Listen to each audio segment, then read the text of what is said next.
le vice-président.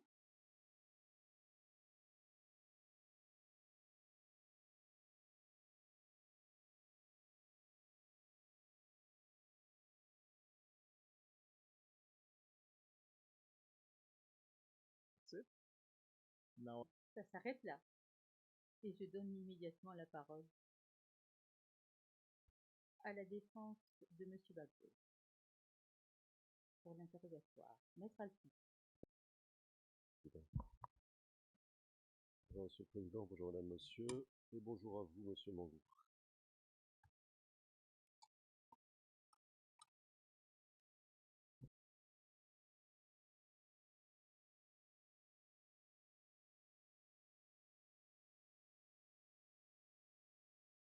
Alors, Monsieur Mangou, vous nous avez parlé du GPP lors de votre témoignage, vous vous souvenez? Bonjour Monsieur le Président, bonjour Maître. Oui, je m'en souviens.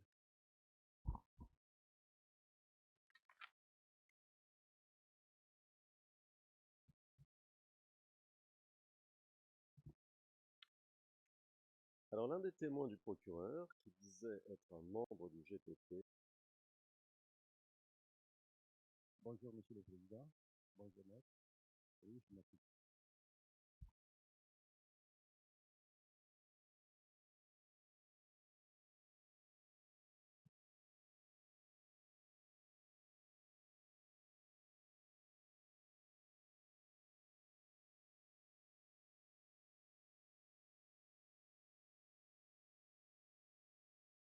Alors pour les besoins du dossier, il s'agit de P435. Les transcrits sont publics et je crois que son nom était public aussi. Je vais vous dire, monsieur, ce qu'il nous a dit.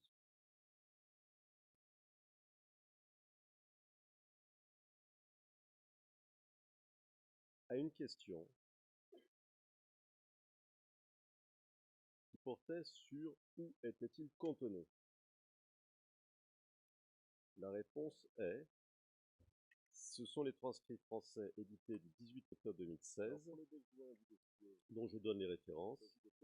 ICC02/11/15-T-87, page 23. Et la réponse est à la ligne 28, et nous irons jusqu'à la ligne 20 de la page suivante. De la page 24. Alors, je vais citer. À la question « Où étiez-vous cantonné ?», la réponse de ce témoin est, c'est à la ligne 28, et je cite: « Oui, oui, nous avons été délocalisés par le général, le chef d'état-major, le général Philippe Mangou. Il nous a délocalisés à l'époque à Yopougon, à Azito. » Question: où exactement à Yopougon, à Azito? Réponse du témoin: Azito. Yopougon, Azito, c'était Azito. C'est un village ébrié de Yopougon. Le cantonnement était non loin de la lagune. Question: et à Azito même, où exactement est-ce que vous étiez cantonné? Réponse du témoin: à Azito, nous n'étions pas loin du village même d'Azito. Nous étions, bon, la zone était, quand nous sommes arrivés, la zone était quand même un peu marécageuse. C'est en fait des travaux. Nous avons réquisitionné les dragues, parce qu'il y avait des dragues de sable, d'une société privée qui faisait le commerce de sable. Donc nous avons réquisitionné ces dragues-là pour pouvoir remblayer l'endroit, et c'est là que nous nous sommes cantonnés. C'était Bon, là-bas, je l'ai dit, c'était cantonnement à l'air libre. Il n'y avait pas de clôture, tout ça. Question, est-ce que ce terrain appartenait à quelqu'un? Réponse du témoin.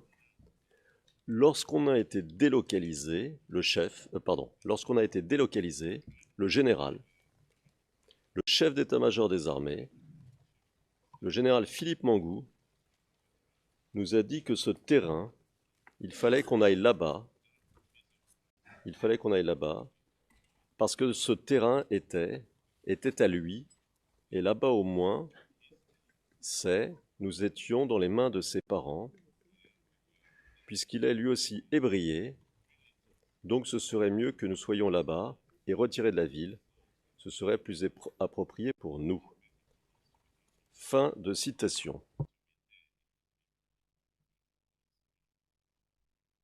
Alors, Monsieur Mangou,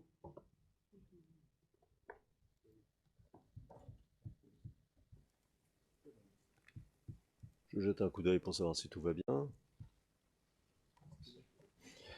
Qu'est-ce que vous pouvez nous dire sur ce que vient d'expliquer le témoin de l'accusation qui dit qu'il faisait partie du GPP et qui nous a raconté où ils auraient été cantonnés et pourquoi? Que pouvez-vous nous dire sur ce récit?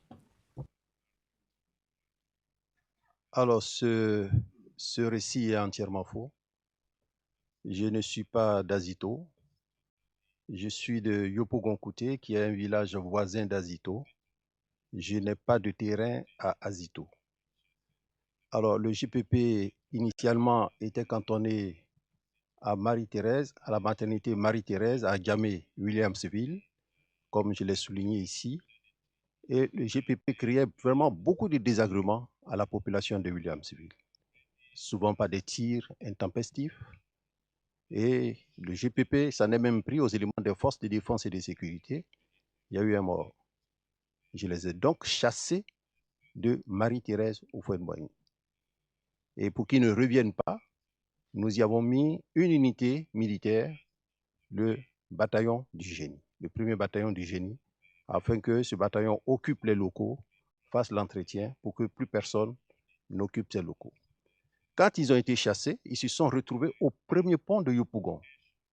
Il y avait un immeuble inachevé et c'était pratiquement au carrefour de Ndoté où je passais, d'Andokwa où je passais tout le temps pour aller au boulot. Là également, c'était des tirs. Donc, je suis arrivé, j'ai récupéré ce qu'il y avait comme map, on les a chassés encore. Alors, c'était un peu des éléments oisifs qui s'installaient un peu partout où ils trouvaient. Comprenez que si moi je leur arrache des armes et que je dois les installer, je ne vais pas les installer sur un terrain libre. Et ce terrain libre, je ne le connais pas. Voilà, je ne le connais pas. Donc, tout ce qu'il a raconté, c'est faux. Mais qu'en plus, si je dois traiter avec quelqu'un, ce n'est pas avec un élément du GPP. Je connais bien leur chef qui est Touré Zegen. Je l'aurais appelé pour lui faire des remontrances, mais pas à un élément du GPP. Voilà ce que je peux dire.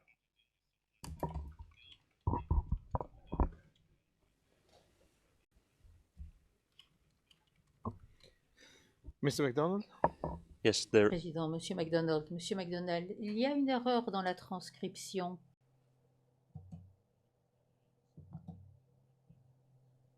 Marie-Thérèse à la maternité, ligne 3, 25, mais également en français à la ligne 411. Je les ai donc chassés à la maternité, Marie-Thérèse. Je ne pense pas qu'on parle du carrefour, Marie-Thérèse, au Fouet-de-Boigny. Le président, peut-on demander au témoin peut-être de quoi il s'agit exactement? Est-ce que vous avez compris l'intervention du procureur? Il semblerait qu'il y ait une erreur.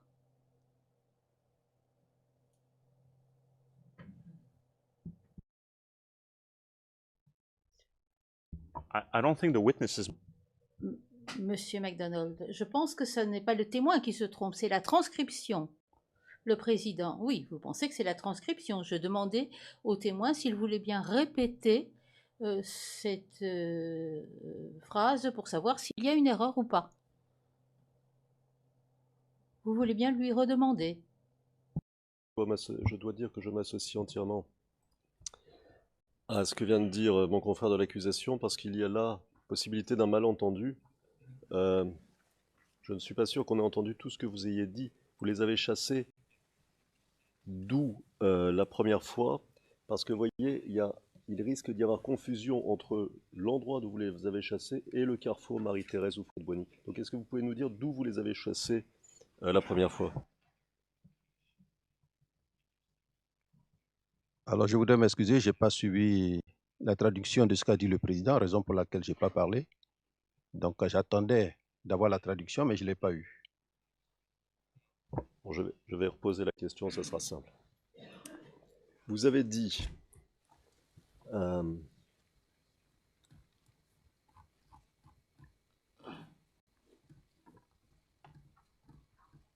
vous avez dit, et je vous cite, après avoir dit « je n'ai pas de terrain à Zito », vous avez dit, c'est à la ligne 23, aux lignes 23, à partir de la ligne 23-24 de la page 3 des transcrits d'aujourd'hui en français. Alors, le GPP initialement était cantonné à Marie-Thérèse, à la maternité Marie-Thérèse à Adjamé. Et un peu plus loin, page 4, ligne 1, vous dites « Et je les ai donc chassés de Marie-Thérèse ou Fouette-Boigny ». Pour qu'il n'y ait pas de confusion, et c'était le sens de l'intervention de mon confrère de l'accusation, pour qu'il n'y ait pas de confusion sur l'endroit d'où vous les avez chassés, est-ce que vous pouvez nous préciser ce qu'est, quand vous dites « je les ai donc chassés de Marie-Thérèse ou Fouette-Boigny », ce qu'est Marie-Thérèse ou Fouette-Boigny? Marie-Thérèse ou Fouette-Boigny, c'était, j'allais dire, un centre d'enseignement pour féminin localisé à Adjamé, et c'était là que le GPP était. Donc, ils ont été chassés de là.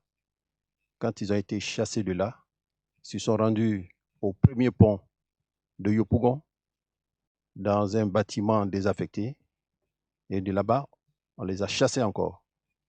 Voilà. Donc, après ça, je ne sais plus où ils sont partis.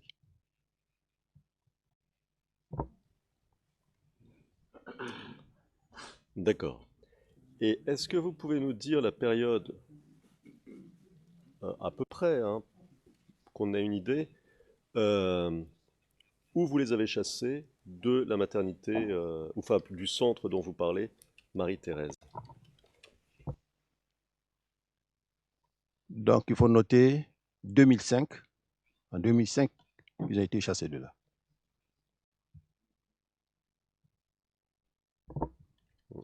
D'accord. Alors, le même témoin de l'accusation, dont je vous ai cité quelques mots tout à l'heure, toujours P435, dans les transcrits français édités du 27 octobre 2016, dont je donne les références, ICC 02/11-01/15 T93, c'est public, à la page 66, et je vais citer, nous dit la chose suivante. Alors, c'est à la ligne 7, à la question, et je cite. Monsieur le témoin, ma question est la suivante. La décision d'encaisser, ou du moins de faire encaisser de l'argent à ces jeunes, viennent de qui et sous quelle forme? Viennent de quelle autorité et sous quelle forme? La décision au nom de laquelle vous percevez de l'argent à ces jeunes-là, cette décision, si elle vient d'une autorité civile ou militaire, ou bien quand vous avez parlé du service national, je ne sais plus, elle vient de qui et quelle est la forme qu'elle a revêtue?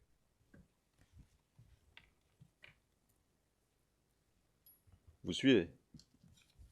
Oui? Je vous suis, maître. Alors, la réponse du témoin, je comprends. elle vient de qui? Ou plutôt, je comprends elle vient de qui? Mais la forme qu'elle a revêtue, c'est-à-dire. Alors, question. Est-ce que c'est un décret? Est-ce que c'est un arrêté? Est-ce que c'est un courrier qui vous a été adressé? C'est pour ça que je parle de forme. Réponse. Ce n'était pas un décret, ni un courrier qui était annoncé, mais ce que je sais, c'est que ce soit le chef d'état-major des armées, alors le général Philippe Mangou, que ce soit le ministre de la Défense d'alors, on était bien informé. J'ai dit que l'appel n'a pas été fait dans les journaux, ni à la télévision, mais ça a été effectif. Ça a été effectif. Il a expliqué même que, même au niveau d'Adjamé village, même, il y a le chef d'état-major même, le général Philippe Mangou, avait recommandé 30 jeunes qui étaient,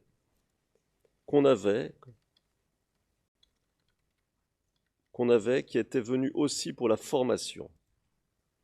On avait demandé d'inscrire ces éléments-là sur le listing.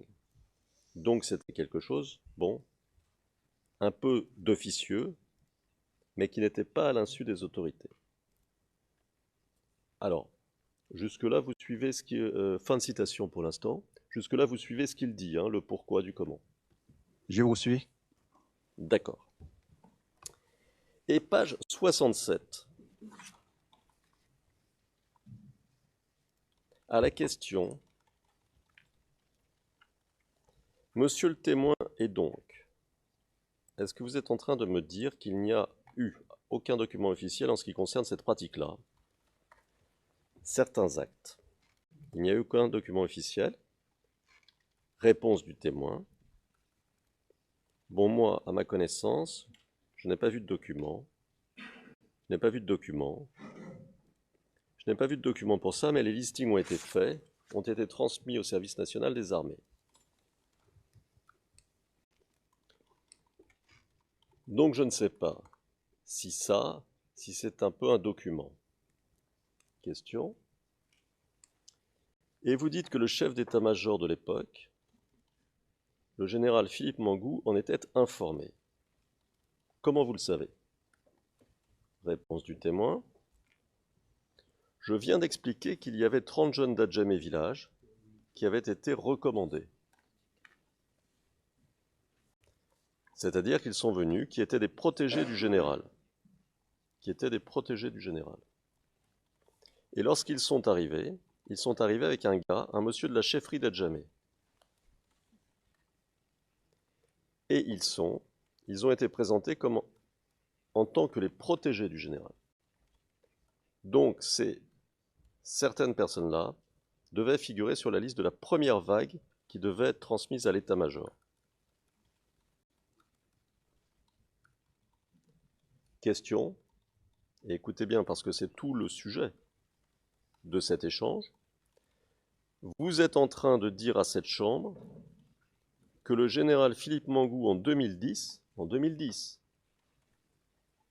chef d'état-major des armées de Côte d'Ivoire, envoie au GPP des éléments pour les former. C'est exact? Réponse du témoin de l'accusation, c'est exact. Fin de citation. Alors, vous avez bien suivi cet échange et vous avez compris de quoi il était question? Oui, maître, je vous suis. Je sais quoi. Monsieur MacDonald, une question, je vous prie de m'excuser. Monsieur le Président, si j'interviens, la question initiale qui a conduit à cet échange n'a pas été lue. Le tout début, la page 66, la question n'a pas été lue. Mon confrère interrogeait le 435 à l'époque et il ne pose pas la question qui a conduit à ce qu'a dit ce témoin. En toute équité, pour le témoin, il faut situer le débat dans son contexte. Le président, oui. Je ne sais pas si la question est pertinente, mais pourriez-vous, s'il vous plaît, posez la question, lisez la question qui a conduit aux réponses que vous avez données. But what I don't like. Le président, ce que je n'aime pas, c'est ces remarques constantes sur l'équité. Il n'y a rien d'injuste ici.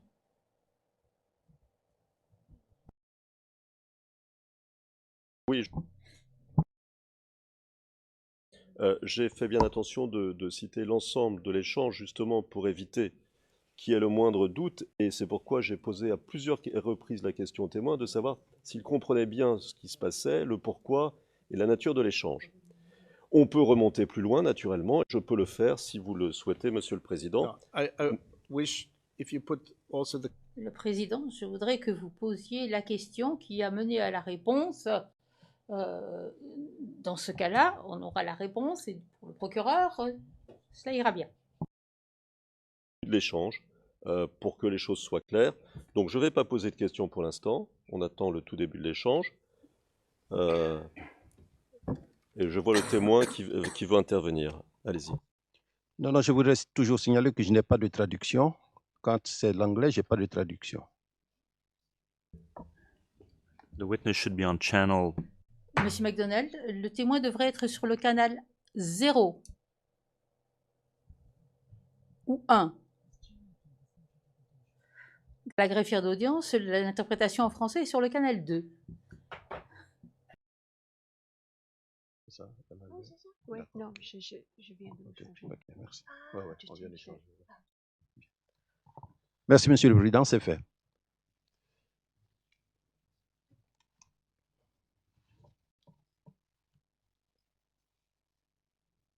Maître Altit. Le président Maître Altit. Ouvre l'intégralité de l'échange. Je vais vous poser des questions sur un autre point. Hein. Ne soyez pas surpris, on passe à autre chose. Vous voulez pas que je réponde à ce que vous avez développé?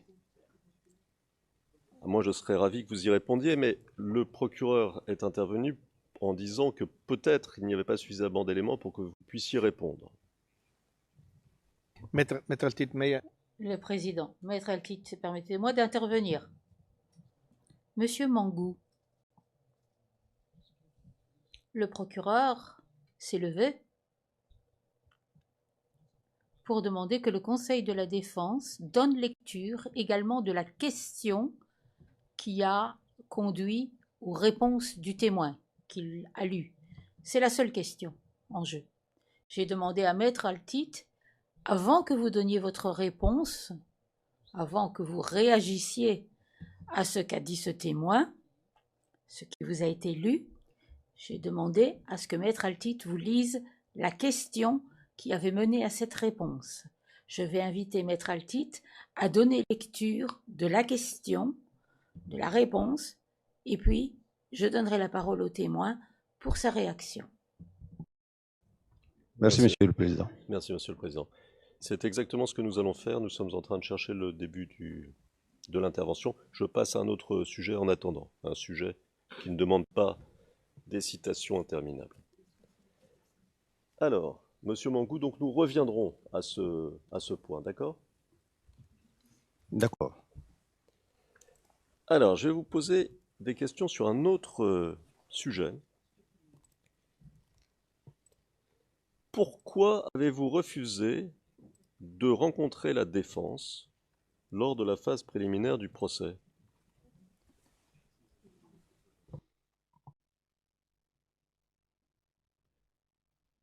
Maître, votre question me fait sourire parce que je ne sais pas si la défense a fait cette demande.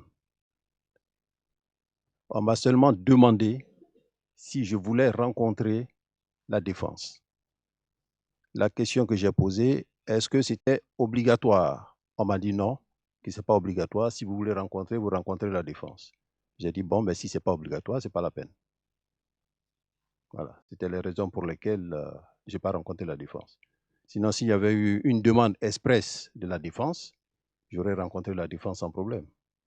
Mais au passage, je voudrais souligner aussi, et je l'ai dit à vos collègues qui étaient passés me saluer quand je suis arrivé, ainsi donc je comprends pourquoi Maître Altit ne fait pas partie de la délégation pour me saluer, certainement qu'il ne veut pas me rencontrer. Bon, je l'ai dit aussi en plaisantant comme ça, parce que je savais que vous allez me poser cette question. Merci. Alors,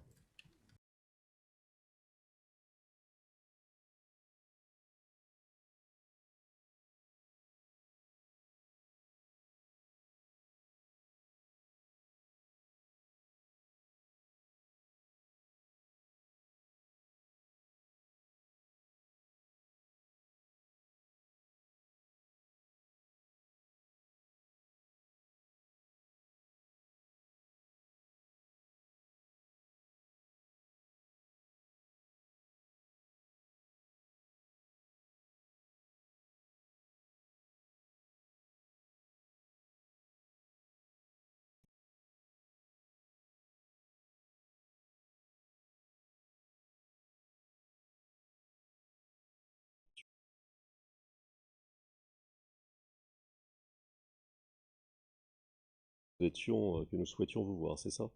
C'est bien ça, c'était au cours d'une audition qu'ils m'ont posé la question. Une audition qui a eu lieu quand? C'était, je crois, la dernière audition, hein, des 4, 5 et 6 septembre 2013. D'accord.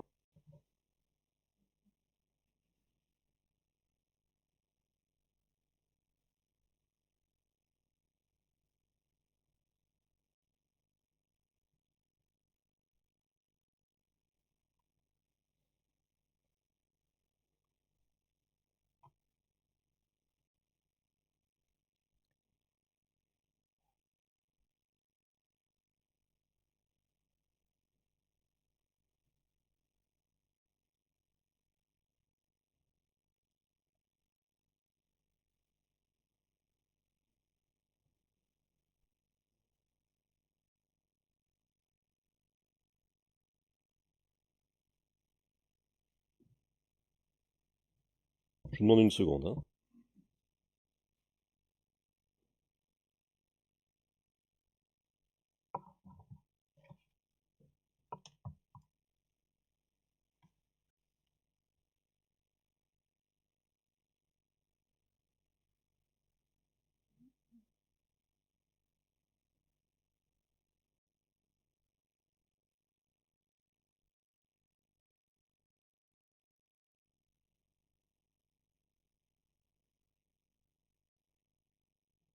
Alors, on va passer à un autre point.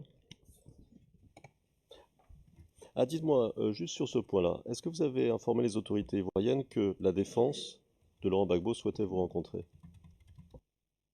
Non. Alors, on va passer à un autre point.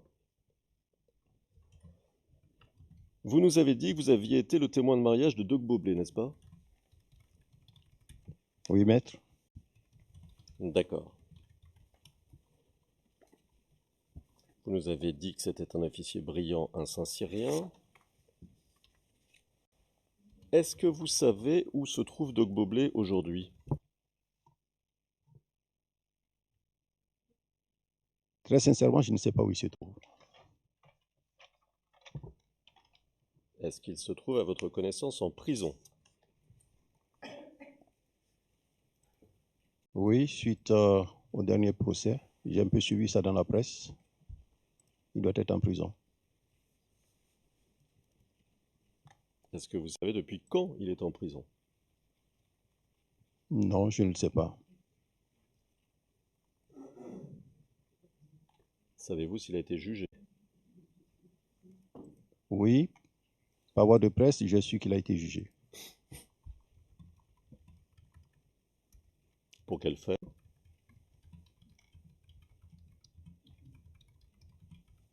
Je crois qu'il y a eu... Come on, I mean, this is not the trial. Le président, écoutez, ce n'est pas le procès de M. Dogbo Blé. Qu'est-ce que c'est?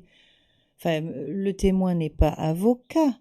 Bon, il lit la presse. Enfin, je ne pense pas que ce soit à ce témoin-ci qu'il faut poser des questions au sujet du procès de Dogbo Blé. S'il vous plaît. Georges, Doc Boblé est un responsable militaire qui est cité extrêmement souvent par l'accusation comme ayant eu un rôle pendant la crise. No, Et no, you don't. No, don't. Le président, non, non, non, ne répétez pas. Je sais qu'il y a un lien avec les charges, mais je ne pense pas qu'il soit opportun, judicieux de demander à ce témoin qui a lu ceci dans la presse, qui a lu ce qu'il en était du procès de M. Doboblé dans la presse, ce n'est pas à lui qu'il faut poser une question au sujet de ces charges. Donc poursuivez, maître. question, donc je crois que vous avez répondu, vous ne savez pas pour quel fait, c'est ça? Non, je ne sais pas. Mais alors ma question, est-ce que c'était des faits qui avaient un rapport avec la... est-ce que vous savez au moins si c'était des faits qui avaient un rapport avec la crise post-électorale? Maître, moi, je l'ai vu dans le journal et je ne saurais vous le dire, très sincèrement. And that's the end of it. Le président, et c'est la fin de cette question. Le témoin n'est pas allé témoigner, si jamais le procès avait un rapport avec la crise post-électorale.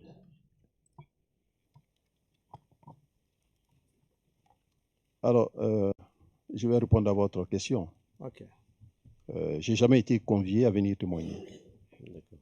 J'ai été convié à aller témoigner au procès de Madame Gbagbo. Et je voudrais dire qu'il y a eu pas mal de débats au niveau d'Abidjan. Moi, me concernant, j'ai beaucoup de respect pour la justice d'une manière générale et beaucoup de respect pour la justice de mon pays. Je ne peux pas me dérober à une convocation de la justice. Il s'est trouvé que les uns et les autres ont cru que parce qu'on était des personnalités, donc on refusait de se rendre à la justice. Ici, je voudrais donc profiter de l'occasion pour répondre à Maître Dadje qui m'a envoyé 2 convocations pour dire que la convocation qu'il m'a envoyée ne respectait pas le délai administratif. J'ai reçu 2 convocations. Une première convocation dont le procès devait avoir lieu le 9 avril. Le ministère des Affaires étrangères, la date du courrier, c'est le 14 avril. Moi, j'ai reçu la note le 25 avril. Donc, vous comprenez que c'était largement dépassé quand j'ai reçu la convocation. Pareil pour la deuxième convocation, dont le procès devait avoir lieu, je crois, le 25 octobre. Le 25 octobre, au niveau du ministère, ils ont reçu ça bien plus tard. Et moi, je n'ai reçu ça que le 11 novembre. Donc, je ne pouvais pas être au procès. Voilà. Sinon, j'aurais bien voulu aller témoigner, puisqu'elle venait, elle sollicitait quand même ma présence pour que je vienne témoigner sur plusieurs faits, le fait des obus tirés sur le marché, sur les femmes qui ont été tuées. Moi, je serais allé témoigner. Mais malheureusement, ils n'ont pas tenu compte du délai et c'est ça qui a motivé le fait que je n'étais pas présent au témoignage. Sinon, pour Dogbo, je n'ai pas été invité. Voilà, on ne peut pas se lever et aller à la justice, dire bon, je viens témoigner sans y être invité. Donc, je ne pouvais pas. Voilà, je ne suis pas allé. Très bien. Alors, Doc Boblé, à votre connaissance, a-t-il été torturé? Mais vraiment, je voudrais m'excuser. Debout à Abidjan, je suis à Libreville. Je ne peux pas le savoir. Depuis la fin de la crise, depuis le 11 avril, vous ne l'avez plus jamais vu? Alors, si j'ai vu Debout le 12 avril. Le 12 avril, quand il est arrivé, le 12, on était tous deux dans une salle là. On a pu se parler. Bon, on a pu se parler. Hein. Je lui ai demandé un peu comment ça se fait comment il a pu avoir les munitions pour mener ce combat qu'il a mené. Et donc, je crois qu'il y avait un élément des forces républicaines qui était là, qui portait la tenue d'un officier de police. Moi, je pensais que c'était un des nôtres. Donc, Debout m'a fait signe. Il m'a fait signe. Donc, on n'a pas pu continuer la conversation. Et puis, quand on devait se quitter, j'avais un peu d'argent sur moi. Donc, je lui ai donné. C'était pas grand-chose. Mais je lui ai laissé l'argent et puis on s'est séparés. Voilà. D'accord. Vous parlez d'une rencontre à l'hôtel du Golfe le 12, est-ce que c'est ça? C'est bien ça, à l'hôtel du Golfe. D'accord. Savez-vous si Alassane Ouattara a demandé l'allégeance de Doc Boblé?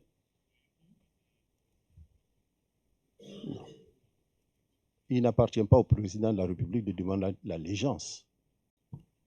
L'allégeance ne se force pas. Je vais reformuler. Ah oui.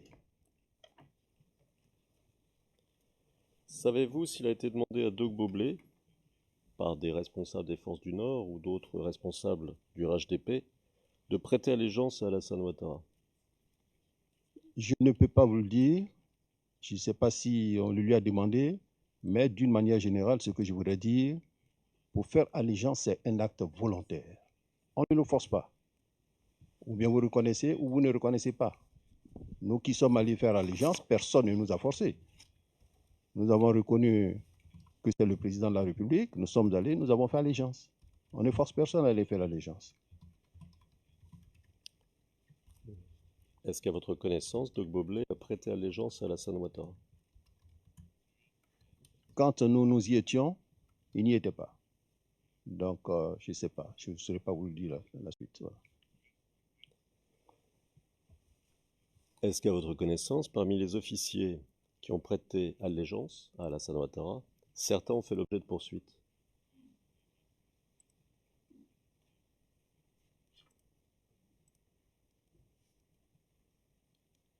Alors, je réfléchis un peu. I really don't know the. Le président, vraiment, je ne vois absolument pas ce que cela a à voir avec ce procès. Il n'y a absolument aucun lien avec ce procès. Il y a 2 accusés dans ce procès et des charges. Non, je ne comprends vraiment pas, maître, et je ne souhaite pas que vous me fournissiez des explications ou vos raisons, parce qu'il n'y a absolument aucune raison qui motive ce type de questions. Expliquez le pourquoi du comment. No, I stop you here. Le président, non, je vous arrête. Je vous arrête ici et nous poursuivons.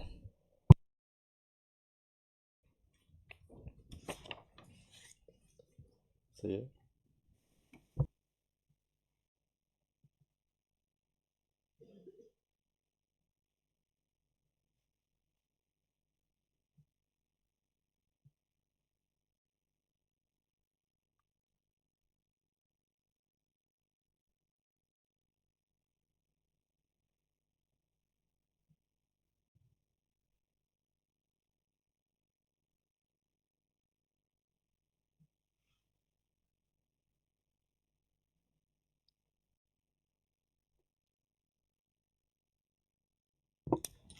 Bon, nous sommes toujours en train de remonter dans l'interrogatoire précédent, et ça va prendre du temps, parce que à remonter comme cela. Bon, alors monsieur, on va passer à autre chose dans l'intervalle. Je voudrais revenir sur vos rencontres avec les enquêteurs du bureau du procureur.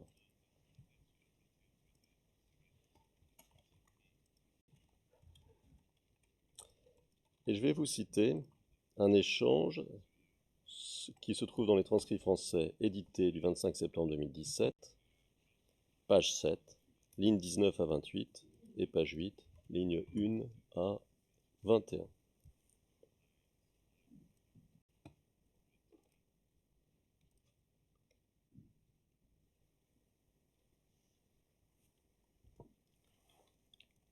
Et c'est le représentant du bureau du procureur qui vous pose des questions. Et je cite. J'aimerais revenir, juste pour qu'on mette au dossier les rencontres que vous avez eues avec le bureau du procureur. Donc je vais être suggestif sur ce point, pour celles qui sont connues, évidemment, de tous et chacun. Je comprends que, au mois d'août 2011, vous avez rencontré les enquêteurs du bureau du procureur à 2 reprises. Ce qu'on appelle, nous, dans notre jargon, des rencontres préliminaires. Est-ce que vous vous rappelez de ça? Et vous répondez, oui. J'ai rencontré donc le bureau du... Question, le représentant du bureau du procureur vous dit, je cite, « Je m'excuse de vous interrompre. Sans nommer le nom des personnes, s'il vous plaît, car nous sommes en audience publique. On peut y aller, on peut aller à huis clos partiel si nécessaire pour les nommer. Continuez, s'il vous plaît. Et vous répondez. Rassurez-vous, je ne connais pas des noms. Donc j'ai suivi effectivement, j'ai été interrogé le 9 août 2011 et le 23 août 2011.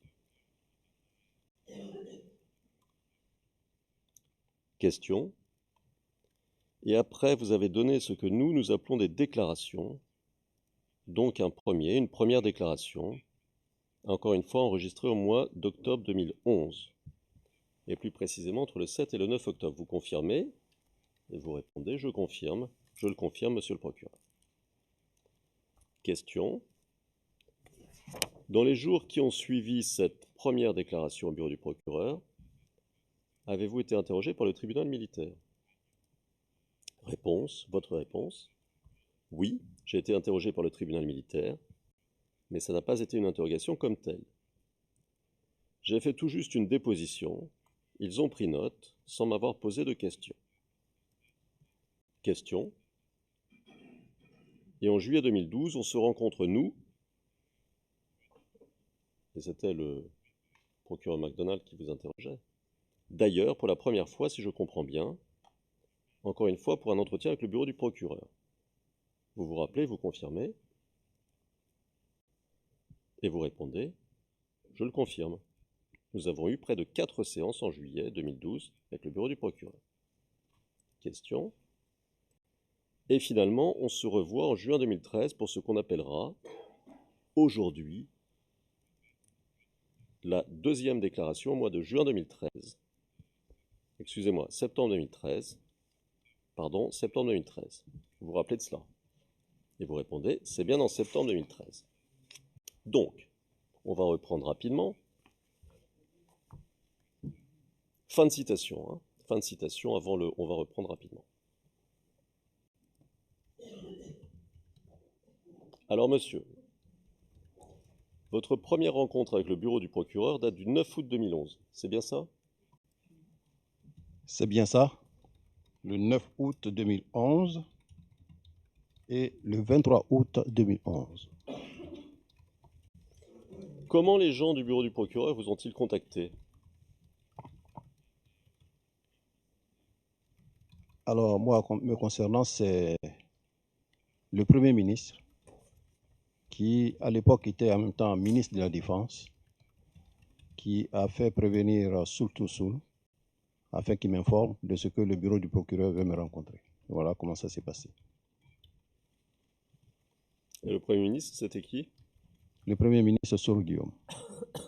Il était à la fois Premier ministre et ministre de la Défense.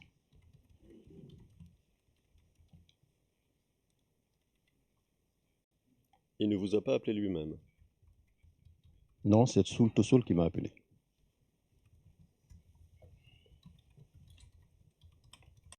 Alors, qu'est-ce que cette personne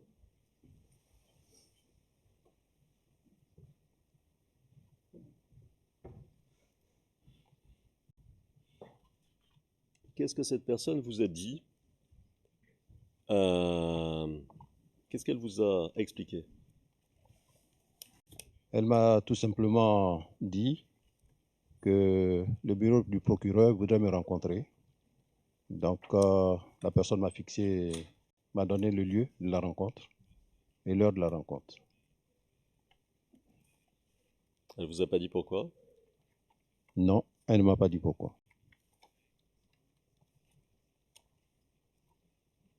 D'accord. Et donc vous y êtes allé? Comme je l'ai souligné, hein, tout ce qui est attrait à la justice, moi, je respecte. Hein. J'évite de me dérober. Dès qu'on me convoque, je m'y rends.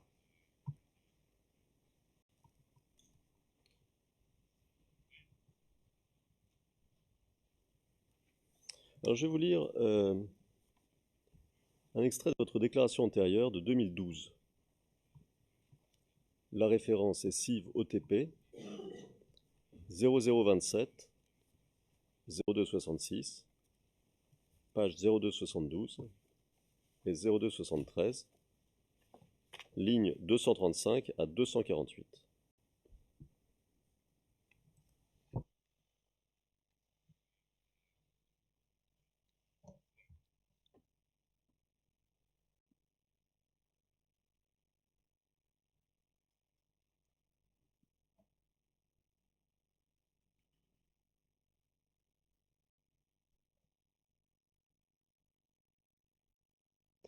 Alors, je cite, « Personne entendu », c'est-à-dire vous, monsieur,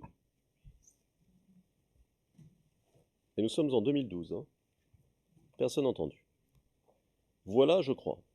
Intervieweur 1, d'accord. Personne entendu. Que vous êtes passé par le Premier ministre à l'époque, qui était le ministre de la Défense. Intervieweur 1, Personne entendu, pour m'informer que je devais vous rencontrer. Donc c'est la communication. Intervieweur 1, d'accord. Personne entendu, qu'il m'a faite. Alors là, il y a marqué rencontre, sans qu'on sache très bien à quelle phrase ça se rattache. Personne entendu. Avant la première rencontre, il me l'a dit, et à la deuxième rencontre également, il me l'a dit. Fin de citation. Alors, il semble ressortir de cet échange que c'est le Premier ministre Soro qui vous a informé que vous deviez rencontrer le bureau du procureur. Qu'est-ce que vous pouvez nous dire sur ce point? Pas du tout. Vous avez vu le nom qui est mentionné. Kamakati. En fait, D'accord. voilà, c'est bien son nom. D'accord. Voilà, c'est pas le Premier ministre. D'accord, d'accord. Qui était présent lors de la première rencontre avec les gens du bureau du procureur? Sans donner de nom, hein, ne donnez pas de nom des gens du bureau du procureur. Il n'y avait qu'eux. J'étais avec eux. Ils étaient combien? Ils étaient 2. D'accord. Est-ce que vous savez que cette première rencontre avec le bureau du procureur a eu lieu le même jour que la première rencontre entre le bureau du procureur et le général Guéby-Point? Je ne savais pas. Même les rencontres, ils les entouraient tellement de secrets que je ne savais pas que Guéby-Point était rencontré le même jour. Je ne savais pas. Voilà. Vous n'en avez pas parlé ensemble après? Pas du tout.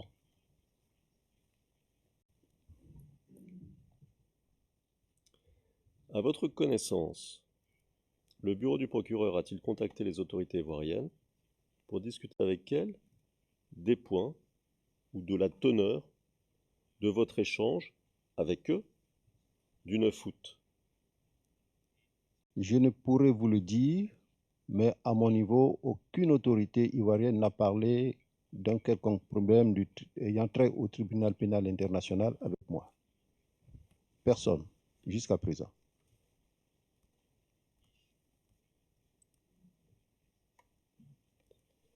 Alors, je vais vous lire votre déclaration de 2012, dont la référence est la suivante. 6 IVOTP 0027 0266, page 0270, ligne 129 à 158.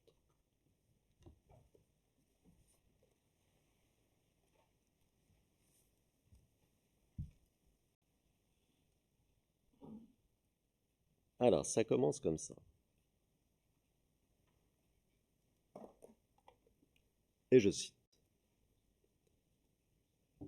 C'est une rencontre préliminaire, et cette fois-ci, c'était le 23 août 2011.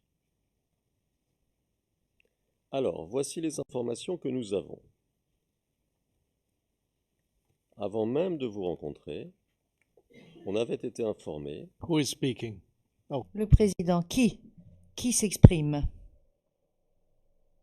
Non, qui parle? Juste pour que ce soit consigné. Les gens du bureau du procureur.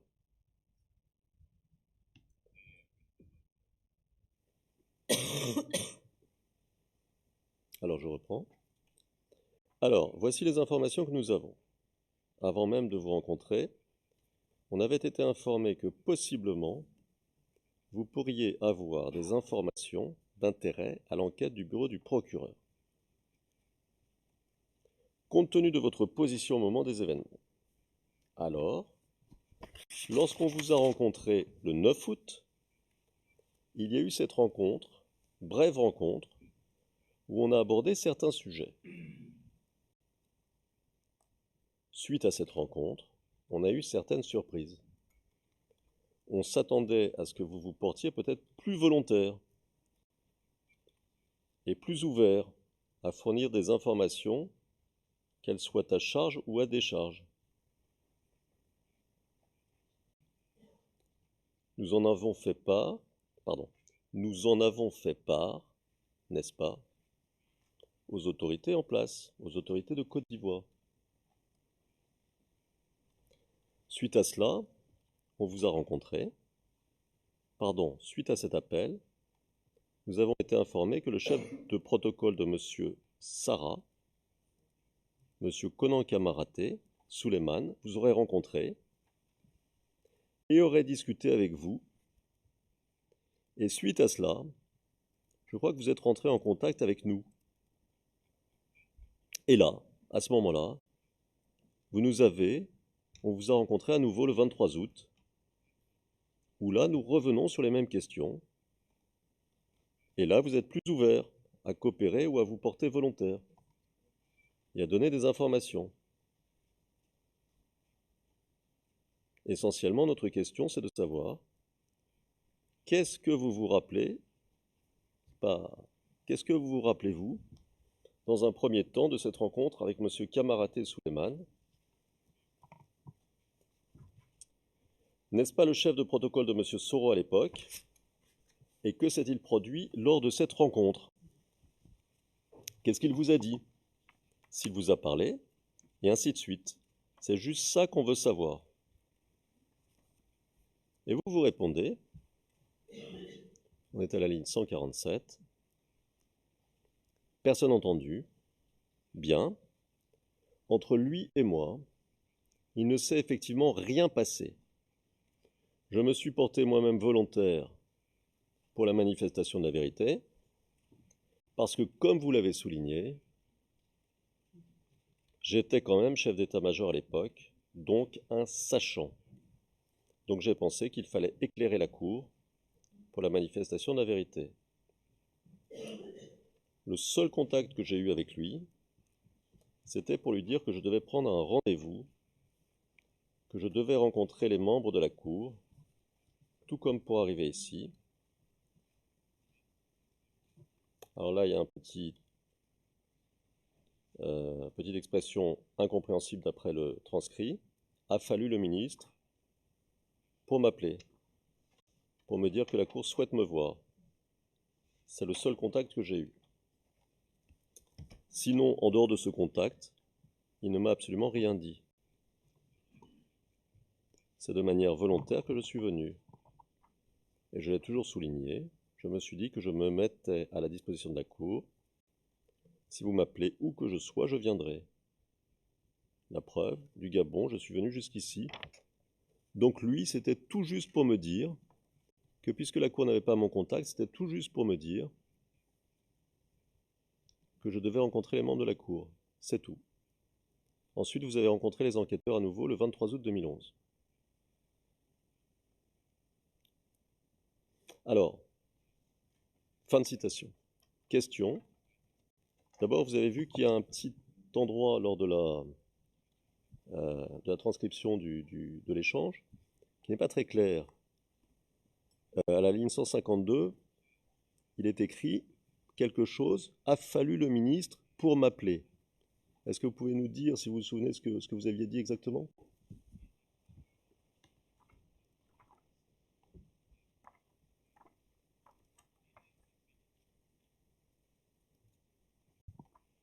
Ok. Alors, je vais répondre dans l'ensemble et j'en viendrai à ça. Si vous permettez, monsieur, répondez à ma question et j'aurai d'autres questions qui vous permettront peut-être de répondre dans D'accord. l'ensemble, comme vous dites. D'accord. Donc, la première Answer convocation. generally and then Le président, oui, répondez à la question et répondez à la question de façon générale et répondez à la question. Merci, Monsieur le Président. Monsieur le Président, je voudrais juste vous rendre compte que quand on a servi à un haut poste de responsabilité, on se doit d'avoir le ventre profond, de parler peu et d'avoir un bon comportement. C'est ce principe qui m'a guidé depuis la fin de la crise post-électorale. C'est vous dire, Monsieur le Président, que je ne me suis adressé à aucun organe de presse. Je n'ai accordé aucune interview. Je n'ai fait aucune déclaration. Donc, ce que les gens ont pu lire ici et là dans les journaux ne sont pas de moi. Et pour vous le dire, Monsieur le Président, j'étais pressé de venir ici. Vraiment pressé. Plus le temps passait et plus cela m'ennuyait. Parce que pour moi, la seule tribune, le seul lieu où je pouvais dire réellement ce qui s'est passé, c'est bien ici à la CPI ou devant un autre tribunal. Je me suis gardé de dire à qui que ce soit ce qui s'est passé. Donc, j'étais vraiment pressé d'être ici parce que j'ai essayé à ma manière de servir mon pays. Je suis un humain, je peux faire des erreurs, mais certaines personnes n'ont pas compris pourquoi j'ai réagi ainsi. Alors que j'étais au devant des combats, je défendais la République. Pourquoi, dans la deuxième phase de la crise, je n'ai pas pris part au combat? Les gens ne comprennent pas. Et il fallait que je vienne ici pour leur expliquer ça. Donc, j'étais vraiment pressé. Et quand on m'a dit que vous devez témoigner, mais j'ai accueilli ça favorablement. Favorablement. Donc, j'étais même pressé. Quand on me convoquait, je répondais. Quelquefois, même à l'heure, avant l'heure fixée, j'attendais. Je venais à 20-30 minutes avant pour attendre. Donc, j'ai dit que vraiment, j'étais très pressé et que vraiment, je souhaite, Monsieur le Président, vous le dire, je le dirai peut-être à la fin de mon témoignage, vous dire merci pour l'opportunité que vous m'avez donnée de venir ici témoigner. De venir témoigner. Ça permet à tout le monde de savoir ce qui s'est passé, tant à la communauté internationale qu'à la communauté nationale. Et je l'ai fait sous serment, mais je l'ai aussi fait en me basant sur les deux lois divines. Tu ne mentiras point, tu ne diras point de faux témoignages contre ton prochain. Je suis fils de pasteur, Monsieur le Président. Donc, vraiment, j'étais très pressé de venir et c'est tout à fait normal. Quand on me demande de venir, je viens. Maintenant, pour répondre, maître, à votre préoccupation, la première convocation a eu lieu le 9. Le 9, j'étais encore à Abidjan. J'étais encore à Abidjan. Et puis les autres convocations, c'était à Libreville. À Libreville. Et les représentants du procureur ne pouvaient pas m'avoir au téléphone. Le ministre dont il s'agit ici, c'est le ministre Amontano. Ils sont passés une fois par lui pour dire qu'il voulait me voir. Donc, il m'a informé et j'ai dit où se passait la rencontre. Il m'a dit Abidjan. Voilà l'entretien que j'ai eu avec le ministre. Donc, je suis venu à Abidjan pour les rencontrer.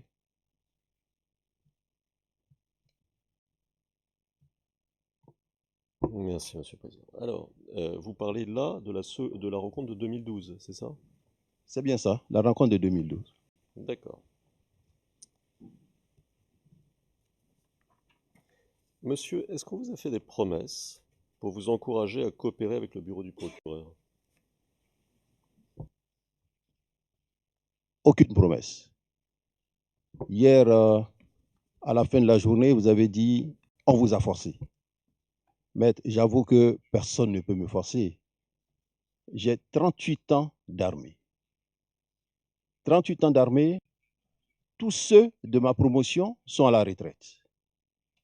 Seul est encore en activité le général Touré Sekou, qui est de ma promotion, qui est l'actuel général chef d'état-major des armées, et puis moi, qui, continue en tant qu'ambassadeur. Mais je suis appelé à aller à la retraite. Personne à ce niveau ne peut me faire des promesses. Qu'est-ce que j'attends en plus? Je ne sais pas. Le corps humain a ses limites. Et moi, je crois que la prochaine destination qui m'attend, c'est la retraite, c'est rien d'autre. C'est la retraite, c'est rien d'autre. Donc, vraiment pas de promesses. Je voudrais vraiment vous donner l'assurance, aucune promesse. Très bien. Alors, personne ne vous a dit, on vous a forcé. Donc, si vous voulez citer des échanges, vous pouvez le faire, bien entendu, mais il faut les citer précisément. Là, j'ai pas compris. Citer des échanges qui ont lieu dans cette enceinte, vous devez le faire précisément en lisant les échanges qui ont eu lieu et non en interprétant ce qui a pu être dit. Alors maintenant, je voudrais vous demander... Monsieur MacDonald, Madame, Messieurs. Monsieur MacDonald, Madame, Messieurs, le Président, je n'ai pas compris. Ça ne m'a pas plu. Ça ne m'a pas plu. vous adresser à ce moment-là. Si vous n'aimez pas, c'est le... No, no, I speak to you. Oui, Le Président, je m'adresse à vous. Je m'adresse à vous. précisément, et de ne pas faire un commentaire à l'égard de la défense. Moi, je me contente de lui dire, si vous avez quelque chose à dire, citez.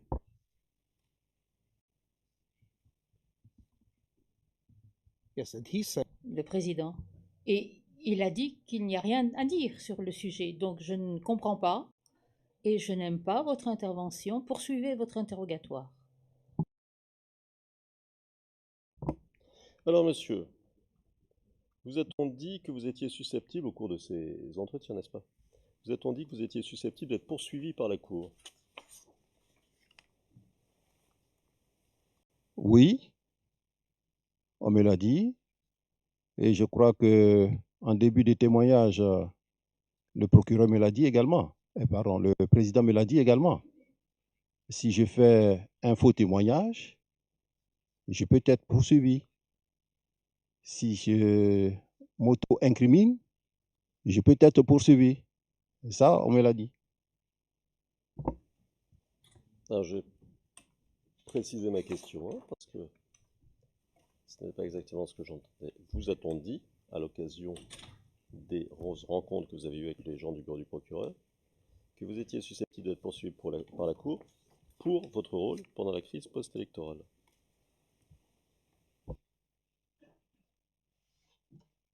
Je ne cache rien, j'étais dans la crise. Si je dois être poursuivi, c'est bien une autorité de justice qui doit me poursuivre. Si on me poursuit, je me mettrai à la disposition de la justice.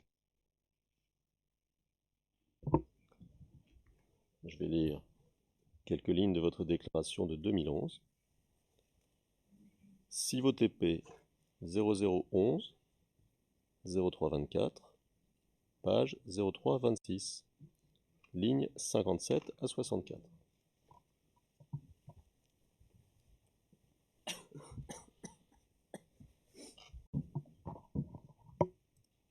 Alors, je cite. Nous sommes ligne 57. Je cite. Enquêteur 1. Merci. Comme vous le savez peut-être, le 23 juin 2011, le bureau du procureur a présenté à la salle préliminaire une demande d'autorisation pour ouvrir une enquête dans la Côte d'Ivoire. Le 3 octobre 2011, ça veut dire lundi, la salle préliminaire a autorisé au bureau du procureur de procéder avec cette enquête. Selon les informations dont dispose actuellement le bureau du procureur de la Cour pénale internationale, le procureur a des motifs de croire que vous avez commis des crimes qui relèvent de la compétence de la Cour. Pour cette raison, nous sommes tenus, avant de poursuivre, de vous expliquer quels sont vos droits reconnus par le statut de Rome. Avez-vous compris? Fin de citation. Vous vous souvenez de cet échange? Bien sûr qu'à chaque audition, il faut ressortir ça. À chaque audition, systématiquement. Ils me disent mes droits, ils me disent mes devoirs, et ils me demandent si je suis prêt à faire la déclaration. Donc à chaque audition, ils me le disent. Très bien. Pendant ces entretiens avec le bureau du procureur, est-ce que vous disposiez d'un avocat? Non. Ils m'ont plusieurs fois posé la question. La première fois, vous savez que moi, c'est véritablement la première fois que j'ai j'ai affaire à la justice. Donc, ils m'ont posé la question, j'ai dit non, que moi, j'ai la vérité à dire. Donc, je n'avais pas besoin d'avocat.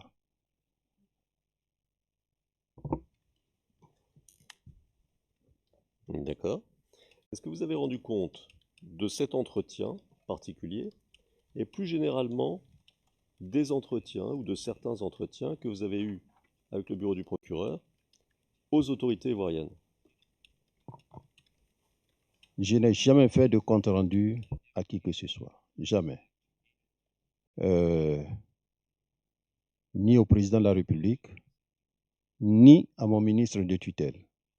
C'est seulement lorsque le bureau du procureur a pris contact avec moi, quand j'étais à Libreville, pour me demander de venir à Abidjan en vue de me préparer à aller à venir ici, je leur ai demandé est-ce qu'ils ont prévenu mes autorités. Ils m'ont dit qu'ils ont envoyé une note. Donc j'attendais que mon ministre de tutelle me convoque. Il ne l'a pas fait.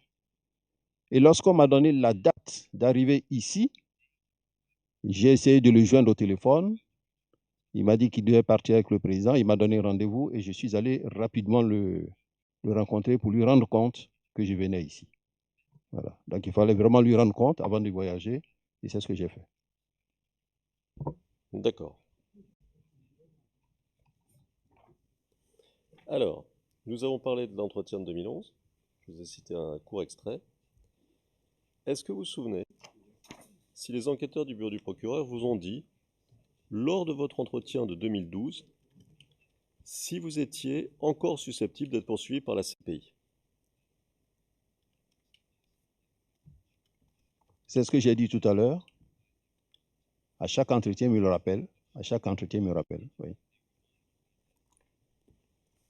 Alors je vais lire un très court extrait de votre déclaration antérieure faite en 2012. C'est le numéro 6 VOTP 0027 0266, page 0269, ligne 84 à 89.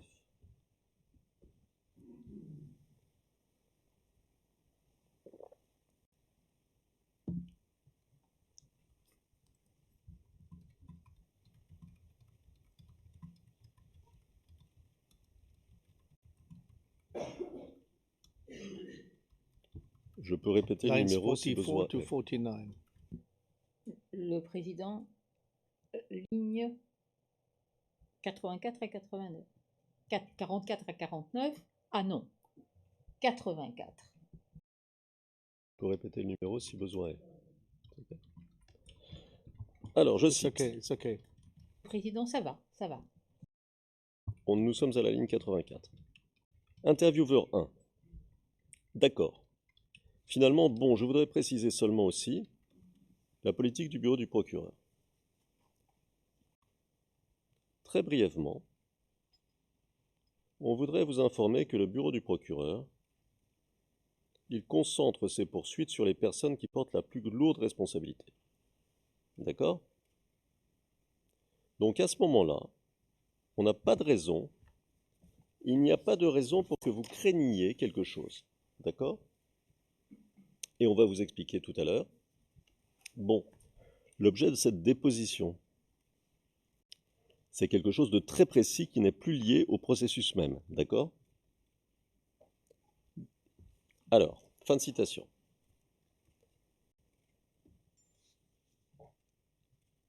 En octobre 2011, on vous informe que vous pourriez avoir commis des crimes relevant de la compétence de la Cour. Et en juillet 2012, on vous informe que vous n'avez plus rien à craindre. Est-ce que les enquêteurs vous ont expliqué la raison de ce changement? Pas du tout. Moi, j'étais à la disposition des enquêteurs, donc je les écoutais. Your Honor, Monsieur MacDonald, Monsieur le Président, je ne vois pas, vous disiez, en octobre 2011, on vous a dit que vous aviez peut-être commis des crimes, mais on ne le voit pas ici, dans ce que vous avez lu. Monsieur MacDonald. C'est ce qu'essaie de dire mon confrère, Monsieur le Président. Tout d'abord, on n'a pas lu la page précédente. Le Président, bien sûr, mais on ne peut pas tout lire, Monsieur MacDonald. C'est pour ça que je me suis levé, Monsieur le Président,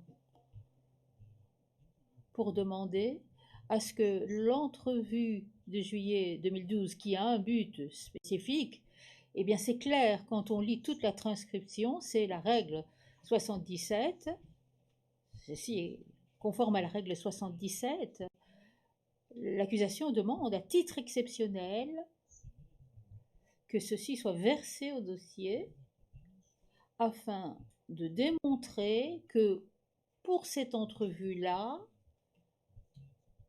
on ne parle pas des faits liés à la crise en tant que telle. Et que dès lors, cet avertissement, de la façon dont il est formulé à ce moment-là, reflète le contenu de cette entrevue.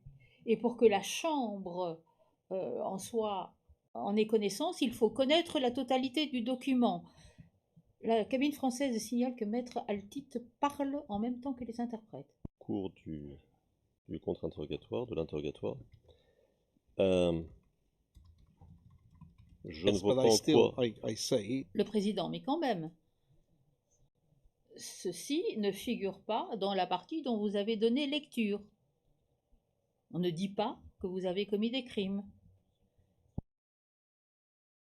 Clair. Les enquêteurs du bureau du procureur, lors de la rencontre de 2011, mais je ne sais pas nié, je crois, par le représentant du bureau du procureur, lui ont lu une formule habituelle, et que je peux relire si besoin est, que j'ai lu il y a quelques secondes. please do not, please do D'accord. not. Le président, non, ne le faites pas. On connaît la formule habituelle. La cour. Et en 2012, on lui dit plus ça. C'est ça qui m'intéresse, c'est savoir pourquoi en 2012 on ne lui dit plus ça. Et la question que je lui posais, c'est est-ce que vous avez demandé pourquoi on vous disait plus ça? Alors le procureur s'est levé et il a expliqué. Ce qui, de son point de vue, explique pourquoi. Alors il a répondu à la question, si vous voulez. À la question que je posais au témoin. Vous voyez le problème? Mais Le président, Maître Altit, je ne vois pas le problème, parce que le témoin est ici, c'est le 7e jour, et tous les matins, je ne lui demande pas de prêter serment. Je l'ai fait une fois et cela suffit. Je ne vois vraiment pas pourquoi il y a un problème. Bon. Le représentant d'accusation a fait son point. Très bien. Il n'en demeure pas moins. Je voudrais savoir, monsieur, si vous n'avez pas cherché à savoir pourquoi on ne vous faisait plus on ne vous lisait plus cet avertissement en 2012. Moi, je crois qu'il y a une pratique au sein de la Cour pénale internationale, c'est de faire connaître aux témoins leurs droits et devoirs. Je ne mets pas forcément dans la bouche de celui qui m'interroge les paroles à prononcer. La personne a cru m'informer de mes droits et devoirs lors de la première audition. Je ne pense pas qu'à chaque audition, qu'on me fasse connaître mes droits et devoirs, comme l'a souligné tout à l'heure le président. Une fois que je l'ai su, je pense que ce qui a été dit demeure pour les autres auditions.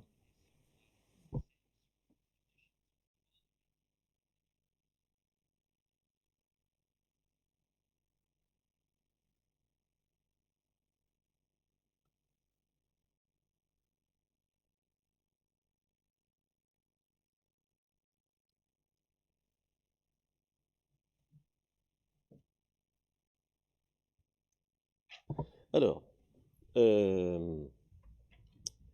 combien de fois par la suite avez-vous rencontré les enquêteurs du bureau du procureur? Alors donc, après le 9 et 23 août, je les ai rencontrés encore le 7, 8 et 9 octobre 2011. Ensuite, je les ai rencontrés le 4, 5, 6 septembre 2013. J'ai également les lieux en tête, hein, si vous voulez les lieux. Et ce que je voudrais savoir, c'est ce que vous lisez, parce qu'il me semble que vous lisez un papier. Non. Et ce que c'est? Non? Non?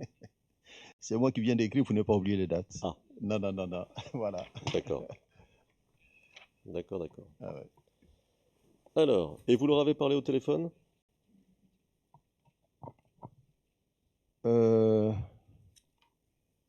Non, pour les deux convocations, non. La première s'est passée par Suleiman Kamagaté.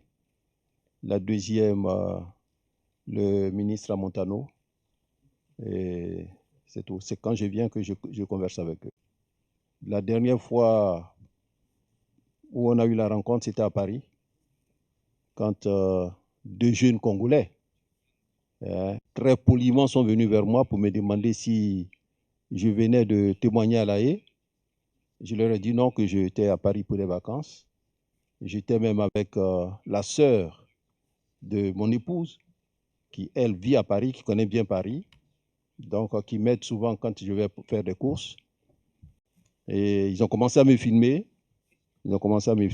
Elle est très au fait des droits de l'homme, a donc mis sa main sur la caméra pour dire mais qu'est-ce qu'il y a, le droit à l'image, le droit à l'image. Il a commencé à avoir du monde. Je lui ai dit bon écoute, on va partir. On avait déjà pris même la carte de la caméra, donc j'ai fait restituer la carte. Et ces jeunes m'ont accompagné. Ils se sont même excusés. Ils m'ont accompagné sur quelques mètres. Et j'arrive à la maison. On me dit, il y a une vidéo sur moi où il est en train de me menacer. Alors qu'il n'y a même pas eu de menace, tout s'était bien passé. Et je le vois, il me menace à la vidéo. Et son objectif, c'était de faire croire aux gens que j'étais à Paris avec ma maîtresse. Mais ça a bien fait rire le monde, parce que même mon épouse, parce que j'étais avec, j'étais avec sa sœur, qui, elle, est la tutrice de mon fils qui est à Paris. Donc voilà, sur les réseaux sociaux, voilà, Mongo a été agressé. Même les journaux d'Abidjan, qui ne sont même pas venus au renseignement. Voilà, il a été humilié à Paris, il était avec sa maîtresse. Bon, ce sont les photos que les gens montrent. Hein. Ça fait bien sourire les gens parce que qui connaissent bien mon épouse et sa sœur. Donc les gens du procureur sont venus me trouver à Paris pour voir si j'étais en danger, quelles sont les mesures sécuritaires à prendre. Je les ai rassurés, j'ai dit j'étais en vacances, je n'ai pas besoin de policiers après moi. Donc, pour montrer qu'effectivement, je pouvais me balader librement. Je me baladais dans les métros, je descends, je prends le RER, je descends, je prends le taxi. Et bon, voilà, c'était la dernière rencontre. Merci.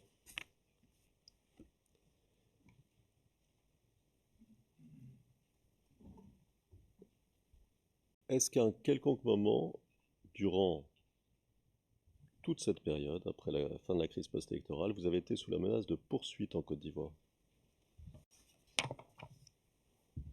Non, je n'ai reçu aucune convocation d'aucun tribunal ivoirien. D'accord.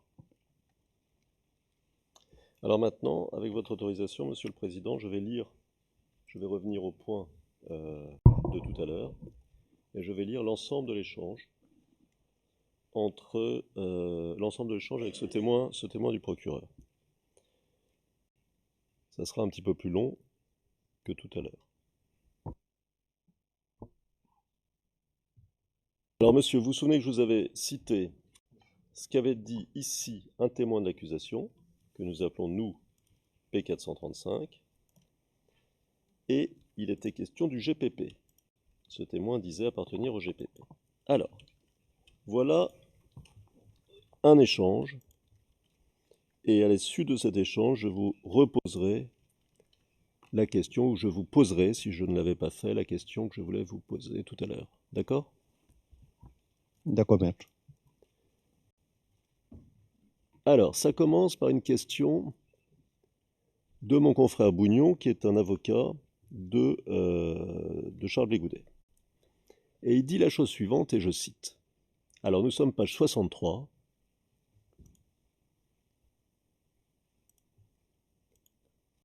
Ligne 1.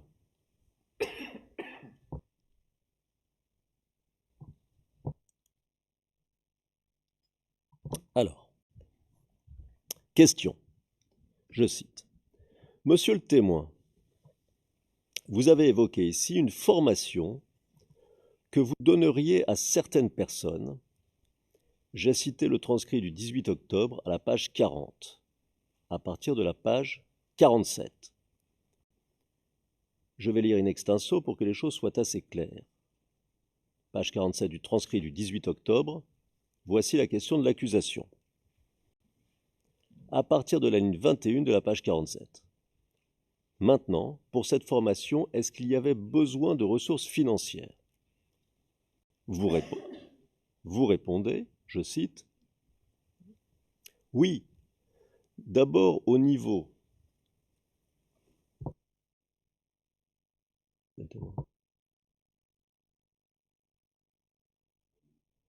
Les choses soient claires, vous répondez, c'est mon confrère Bougnon qui parle au témoin à l'époque, hein, on est bien d'accord. Si quelque chose n'est pas clair, vous m'arrêtez tout de suite. Je vous suis, maître, et je note les principaux points. D'accord. Alors, je poursuis. Hein. Vous répondez, je cite. Oui, d'abord au niveau de, pour leurs fiches, pour le service national de l'état-major, on leur demandait une visite médicale, y compris, on demandait de prendre 20 000 francs par élément. Nous, on prenait 30 000 francs. 10 000 francs qui nous servaient à déjà assurer la nourriture sur place et les autres d'autres besoins nécessaires. Fin de citation. À la fin de cette même page 47, l'accusation vous pose une autre question. Et je cite. Et c'est toujours Maître Bougnon qui cite, hein, qui parle au témoin là. Et ces 30 000 francs venaient de qui? Vous répondez à la ligne 48. Ces 30 000 francs, c'était chaque élément, chaque personne, chaque recrue qui venait avec ces 30 000 francs. Donc on avait 10 000 francs pour nous et 20 000 francs qu'on remettait au service national des armées. Ma première question, monsieur le témoin, dit Maître Bougnon, vous vous rappelez avoir dit ça? Oui. Réponse oui. Question. Ma première question, monsieur le témoin, vous avez à dire à plusieurs reprises on. On leur demandait. On demandait de prendre 20 000 francs par élément. Quand vous dites le on, vous parlez de qui?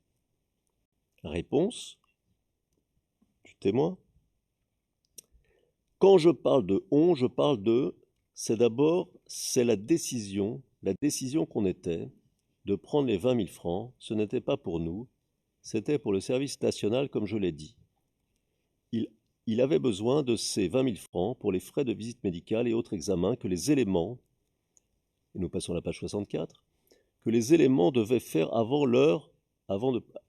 de partir en formation. Quand je dis on, c'est parce que cet argent-là, nous, c'est nous qui, là c'est inaudible, se rendaient directement, d'autres qui étaient partis directement à l'état-major, mais c'est à notre niveau qu'on réceptionnait l'argent.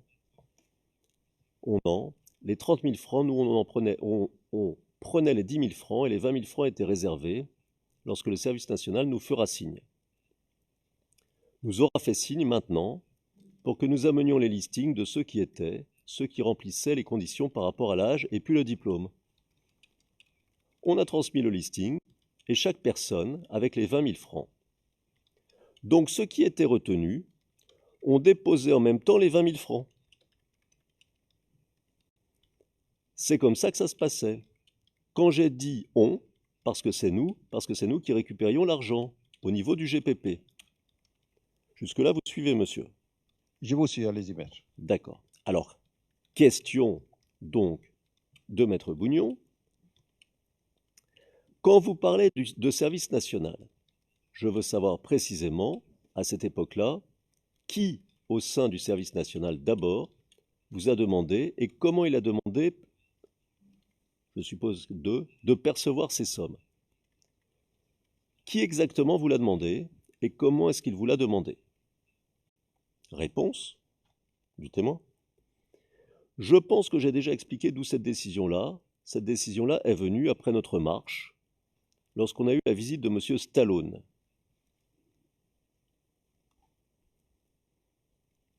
Qui nous a expliqué qu'on devait s'apprêter à former les éléments qui allaient, après, être intégrés.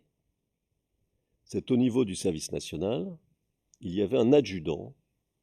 Avant, j'ai parlé de l'adjudant Croco, qui était en premier lieu, d'abord, parce qu'avant il était à l'infanterie, mais il a été muté à l'état-major BCS. Mais à cette époque-là, c'est lui qui réceptionnait directement cette somme. Question. Je pense que vous allez répéter le, parce que c'est la première fois que vous dites le nom Croco. Vous allez le dire doucement et vous allez épeler. Essayez d'épeler pour les besoins des interprètes. Réponse. Je pense que ce n'est pas la première fois que je parle de lui. Croco, c'est Croco. C-R-O-C-O. J'ai pas son vrai nom, c'est un sobriquet. Mais c'est en tout cas, que ce soit l'infanterie, que ce soit l'état-major, c'est comme ça que tout le monde, sous cette appellation, que tout le monde le connaissait. Question. Je pense qu'il y a un problème au niveau du transcrit page 73, à partir de la ligne 1. Je vois, il est marqué. Cette décision-là, elle est venue après notre marche, lorsqu'on a eu là ces zip. Je sais pas si vous vous rappeler de ce que c'est zip de M. Stallone qui nous a expliqué qu'il devait, je pense que vous pouvez reprendre cette partie s'il vous plaît. C'est une question ça. Alors réponse du témoin. J'ai expliqué qu'avant, après notre marche, lorsqu'on a reçu la visite d'Awa Stallone, il nous avait expliqué que nos doléances allaient être prises en compte. Les revendications pour lesquelles on avait organisé cette marche-là avaient été entendues et que ça allait être pris en compte. Et nous devions nous apprêter parce qu'il y aura un appel officiel. Mais officieusement, avant que ce soit fait, nous devions former. Faire une formation initiale pour des jeunes. Des jeunes, comment on dit ça? Des jeunes, d'abord en notre sein, et puis des jeunes aussi qui venaient d'autres organisations proches du régime, qui allaient venir afin qu'on les forme et qui allaient rentrer, être intégrés dans les différents corps d'armée. Vous suivez toujours, monsieur? Je vous suis, maître. Yes, but Le président, oui. Mais est-ce que nous allons donner lecture de l'intégralité de la déposition? Non, je vous pose une question, maître. Je vous avais demandé de donner lecture de la question qui précédait l'extrait que vous avez lu. Là, vous avez lu beaucoup plus. Nous ne sommes pas ici pour lire l'intégralité de la déposition d'un témoin.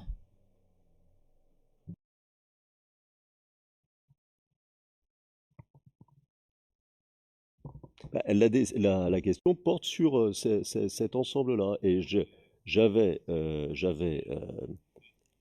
extrait ce qui était pertinent, et vous vous souvenez que le procureur a demandé que l'ensemble de l'échange, pour que ce soit clair, soit lu au témoin. Alors, voilà. Il n'y en a plus pour très longtemps, monsieur le président.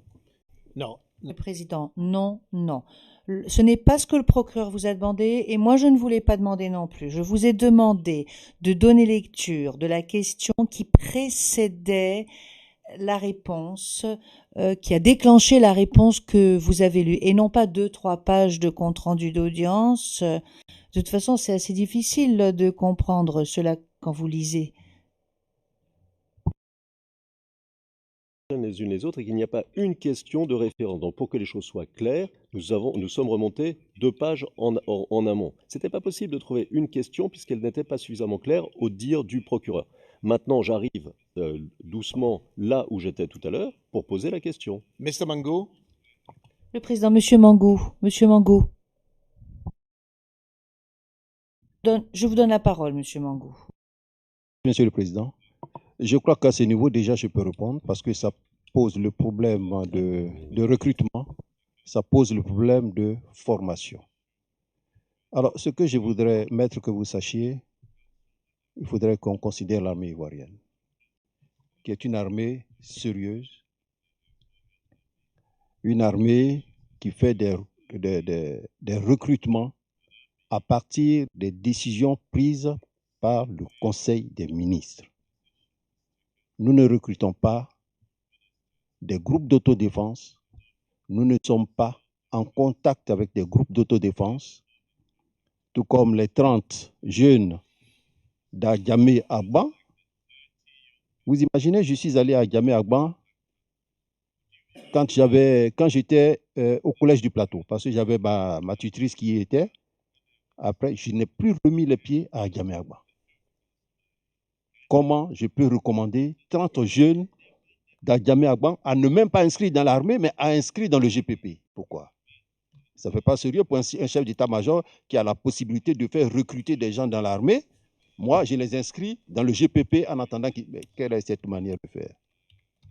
Et je peux vous dire ici que vous avez reçu des témoins, c'est vrai, et non des moindres, mais vraiment vous avez reçu des témoins, vous avez beaucoup travaillé avec ces témoins. Nous, quand on écoutait le procès, on savait qui était le vrai témoin et qui voulait venir se balader ici.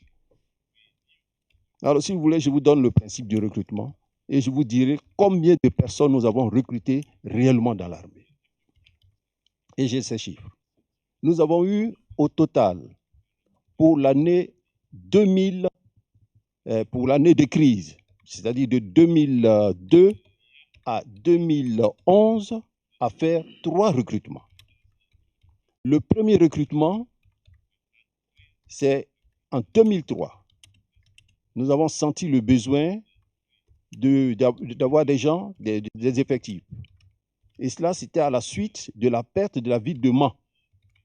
On avait conquis Mans, on a fait le contrôle de Mans, mais compte tenu de la configuration de la ville de Mans qui est entourée de montagnes et autres, les unités qui avaient conquis Mans devaient reprendre leur progression, mais par manque d'effectifs, sont restés en place.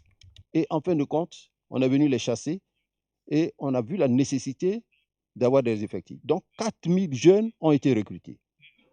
C'était ceux-là qu'on appelait la génération Blé Goudé. Je l'ai souligné ici, non pas parce que c'est Blé Goudé qui les a recrutés, mais vous savez que les Ivoiriens, ils ont le sens de l'humour. C'était des jeunes qui battaient le pavé et du coup, on fait le recrutement. Donc, pour eux, ce sont ces jeunes-là qui sont rentrés dans l'armée. Des jeunes Ivoiriens très bien formés. Il y en avait qui avaient la licence, il y en avait qui avaient même la maîtrise. Et lorsque, Monsieur le Président, on a commencé à travailler dans le cadre de la médiation sud-africaine pour aller au désarmement, ils se sont sentis comme des laissés pour compte parce qu'ils n'étaient pas sûrs qu'on allait les garder dans l'armée. Donc, on leur a permis de passer les concours de police, de gendarmerie, des eaux et forêts, des douanes, et il y a beaucoup qui ont été reçus, qui sont partis. Mais entre-temps, le 24 et le 25 septembre, nous avons connu aussi 2 mutineries, une à Yamoussoukro, l'autre à Daougro. Celle de Yamoussoukro, nous avons pu mettre fin, mais celle de Daougro prenait tellement de l'ampleur que les mutins avaient envisagé de faire mouvement sur Abidjan. Informé, j'ai mis sur pied une compagnie qui est partie d'Abidjan à 4 heures du matin avec pour mission de les ramener à Abidjan sans qu'il y ait de blessés et de morts, de faire d'eux des prisonniers.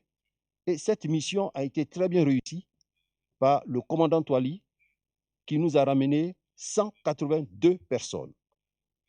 Sur les 182 personnes, 91 ont été radiés,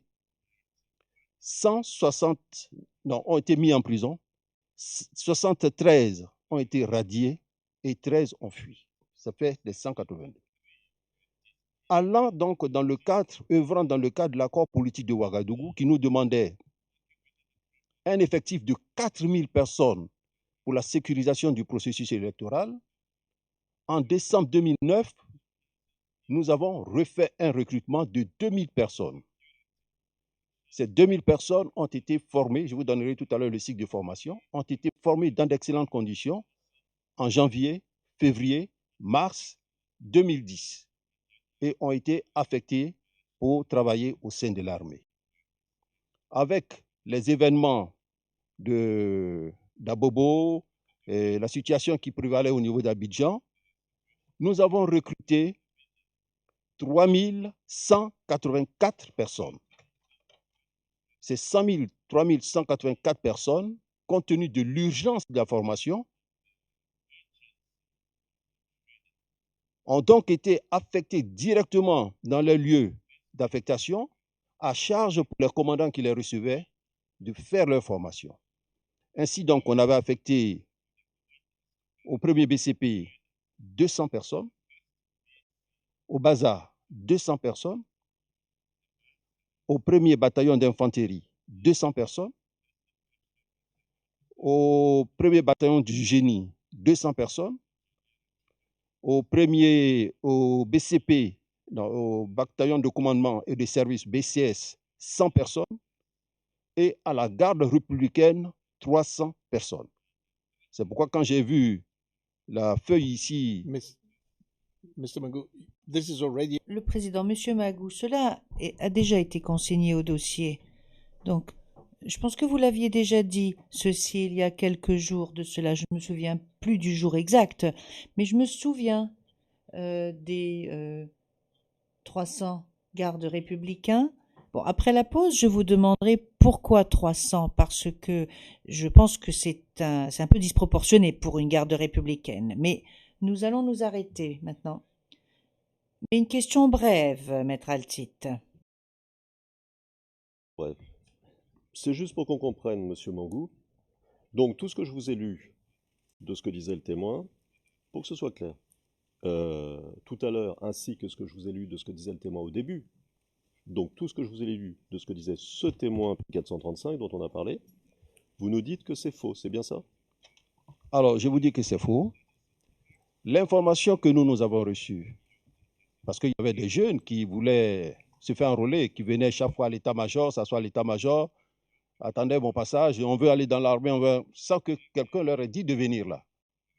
Ce sont ceux-là qui se sont fait gruger par certains militaires qui leur ont dit, si vous nous donnez l'argent, on vous fait rentrer dans l'armée. Il y en a qui en ont profité, effectivement. Voilà, ça, je voulais le souligner. Il y en a qui ont profité.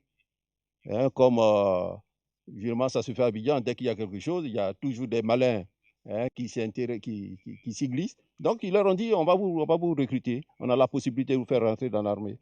Et comme les jeunes veulent rentrer, ils leur prenaient l'argent. Ça, on nous a signalé ça. Et nous avons eu même à faire un communiqué à la télévision pour dire qu'il n'y a pas de recrutement, il ne fallait pas se laisser berner. Merci.